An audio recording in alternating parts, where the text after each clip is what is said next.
killing an innocent person is morally impermissible. A human fetus is an innocent person from the point of conception. Abortions kill human fetuses. Therefore, the abortion of innocent human fetuses is morally impermissible. Argument or non? Argument. Argument. What's the conclusion? So first it brings a general statement of moral values. Yes. Then it ends up with the conclusion that if this action relates to that particular moral value and it's against it, then Right. So which sentence do you have? You don't have the book in front of you? The therefore statement. Yes, yes. So it's the very last one, right? But you're exactly right. So if I asked you, is this an argument, you would say yes. And if I said, well, if it's an argument, what's the conclusion? You would say it's therefore the abortion of an innocent human fetus is morally impermissible. Everybody understand that? Okay. All right. So let's read the next passage and decide whether or not it is an argument. P3. A woman has an absolute right to do whatever she pleases with her body. Having an abortion is just the case of a woman exercising her right to do whatever she pleases with her body. Exercising one's rights is morally permissible. Therefore, a woman having an abortion is morally permissible. Argument or non? Argument. Okay. What is the conclusion? The therefore statement. Right. And that's very important. What's your name? Layla.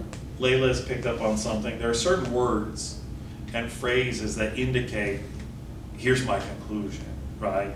And therefore is one of those words that functions as a conclusion indicator, right? So we know it's an argument, and we know whatever follows therefore is in fact the conclusion. So you'd say it's an argument, and there's the conclusion, okay? Okay, notice that the passage 2 and passage 3 reach conflicting conclusions. In this case, there must be a problem with at least one of the arguments because both conclusions cannot be true since they represent polar opposites. Does everybody understand that? They both can't be right. In this case, wait a second. Suppose that you believe that A2 is right, that abortion of an innocent human fetus is morally impermissible. In this case, you ought to be able to point out a flaw in the other argument and not simply deny the conclusion, right? If you're right and they're wrong and they've got an argument, you should be able to say, here's what's wrong with your argument. And that's not the same thing as just denying the conclusion. You got to point to some of the premises and say, that's not true. Or you have to say, those premises don't lead to your conclusion. Does everybody understand that? Okay? You ought to be able to show that one or more of the premises are false or the conclusion doesn't really follow from the premises. Moreover, you should want to point out the flaws in your opposition's argument if you have any hope of changing your opposition's mind, right? No one's going to simply say, oh, well, you yelled it louder than I did, so I'm going to agree with you. They're going to first need to see that their reasoning is no good before they can entertain your side. Does everybody understand that? But what happens in abortion debates and everything, all people do is argue their conclusion, or not even argue, I mean, voice their conclusions without arguments and without examining the other people's arguments, and that's why we get nowhere. Does everybody understand that? It's unlikely that she would ever change her opinion unless she first realized that her justification for her belief is deficient.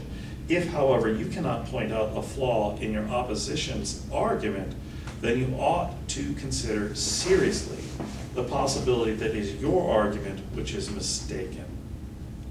Does everybody understand that? So suppose that you're actually having a debate about the morality of abortion. You should, one, be offering arguments, and so should your opponent. And the thing you need to do is to show that their argument is deficient. Well, suppose you look at their argument and say, oh, well, I think all those premises are true, and the conclusion follows from the premises. Well, that looks like a pretty darn good argument. So then you know what you should be thinking about? Is whether or not your argument is any good. Does everybody understand that? You need to take a look at your argument. Yeah? One second, I'm gonna